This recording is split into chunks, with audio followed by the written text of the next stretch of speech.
ఎందుకు త్రిష పిచ్చిదానిలా అరుస్తున్నావు? నువ్వు కోరుకుంటే కాదనగలిగే ధైర్యం ఏ అబ్బాయికి ఉండదు. మ్యాడీ కూడా నీ లవ్ని యాక్సెప్ట్ చేస్తాడు. అలా యాక్సెప్ట్ చేసే వరకు నువ్వు ఆ శ్రీలక్ష్మితో కొంచెం కేర్ఫుల్గా ఉంటే చాలు. శ్రీలక్ష్మి, హాయ్ అండి. చాలా బాగా మాట్లాడారు. Thank you. Okay, by. Excuse me.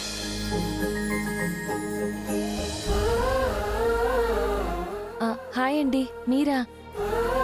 Hi అండి. యాక్చువల్గా మీ స్పీచ్కి నేను చాలా ఫిదా అయిపోయాను. మిమ్మల్ని అభినందించకుండా ఉండలేకపోతున్నాను. మీ ఇంగ్లీష్ స్పీచ్ సూపర్బ్. మీ తెలుగు స్పీచ్ మాత్రం superb superb superb. Thanks Vikram గారు. మీ కట్టుబొట్టులాగే మీ భాష యాస కూడా చాలా అందంగా ఉన్నాయి. థ్యాంక్స్ అండి. బై ది వే, ఇందాక మీరు ఆడుకున్న అబ్బాయి ఎవరు? కాలేజ్లో జాయిన్ అయిన 4 రోజులకే తనతో మీరు అంత క్లోజ్గా మూవ్ అవుతున్నారంటే తనకి మీకు ముందే పరిచయం ఉండుండాలి. I'm right? అవును. ఇంతకుముందు కాలేజ్లో కలిసి చదువుకున్నారా? ఆహా, లేదండి.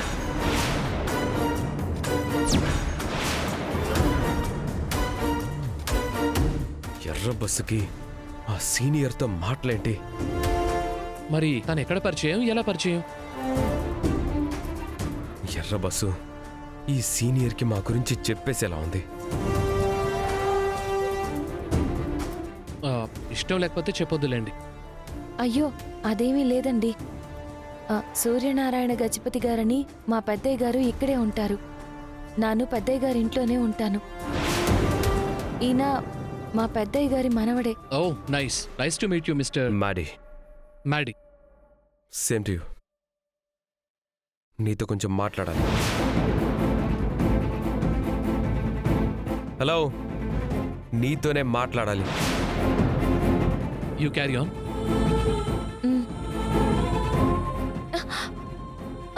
మధుబాబు, మధుబాబు ఎక్కడికి?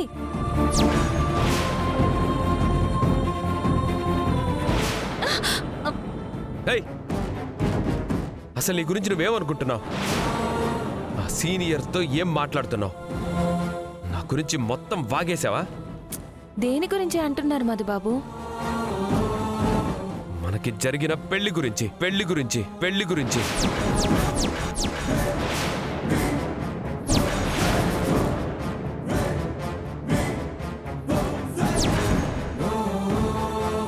లేదు, మన పెళ్లి గురించి కాలేజీలో ఎవరికీ చెప్పనని ఒట్టేశాను కదా మధుబాబు.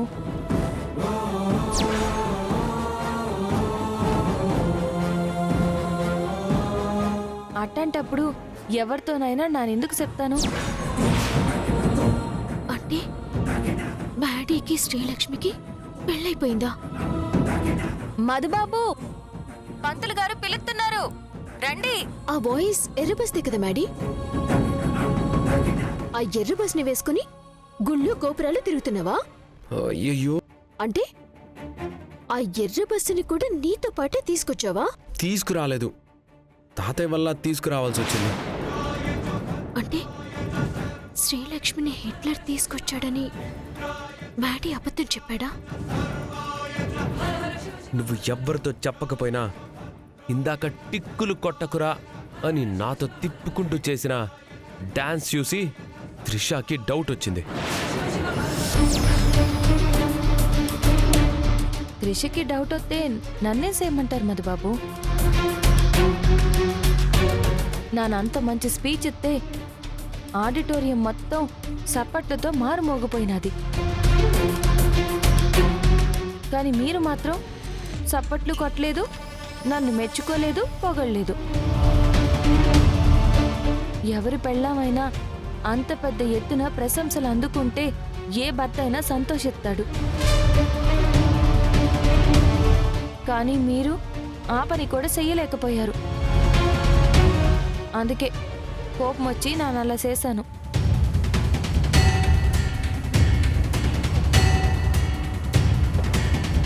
అయినా త్రిషకు వచ్చింది అనుమానమే కదా మధుబాబు. నిజం తెలిసిపోయినట్టు అంత సీరియస్ అయిపోతున్నారెందుకు? కూల్గా ఉండండి. మనం దాస్తున్న నిజం రేపో మాపో అయినా అందరికీ తెలియాల్సిందే కదా. తెలిస్తే తెలుస్తుంది, అందులో తప్పేటుంది. నిజమే కదా తెలుస్తుంది.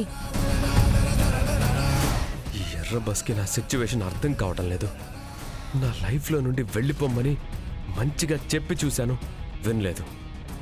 భయపెట్టి నా లైఫ్లో నుంచి పంపించేయాలనుకున్నాను, భయపడలేదు. ఒక అమ్మాయి మనసు విరిగిపోవాలంటే ఏం చేయాలో నాకు బాగా తెలుసు. చాలా మూవీస్లో చూశాను కదా. చూడెర్ర బస్సు, ఆ రోజు మా తాతయ్య నానమ్మ చెప్పారని నీ మెడలో తాళి కట్టాను.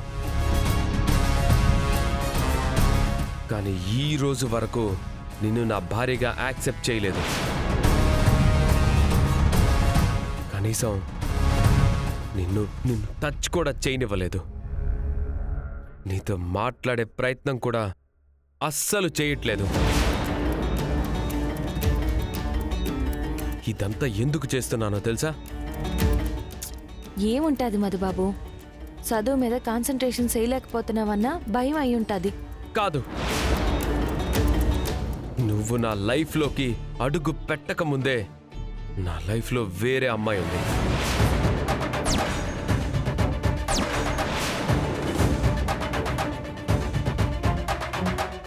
నా లైఫ్ అయినా నా వైఫ్ అయినా ఆ అమ్మాయే అనుకున్నాను.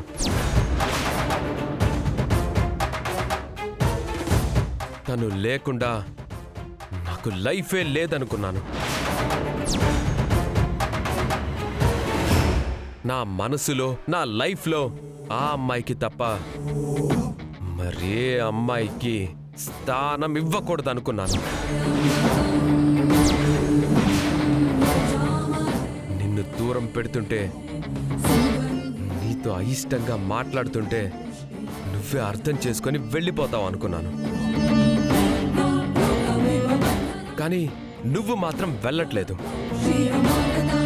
పైగా కాలేజీలో జాయిన్ అయి డిస్టర్బ్ చేస్తున్నావు. మన పెళ్లి గురించి కాలేజీలో తెలియకూడదని చెప్పింది ఆ అమ్మాయికి ఈ విషయం తెలియకూడదనే.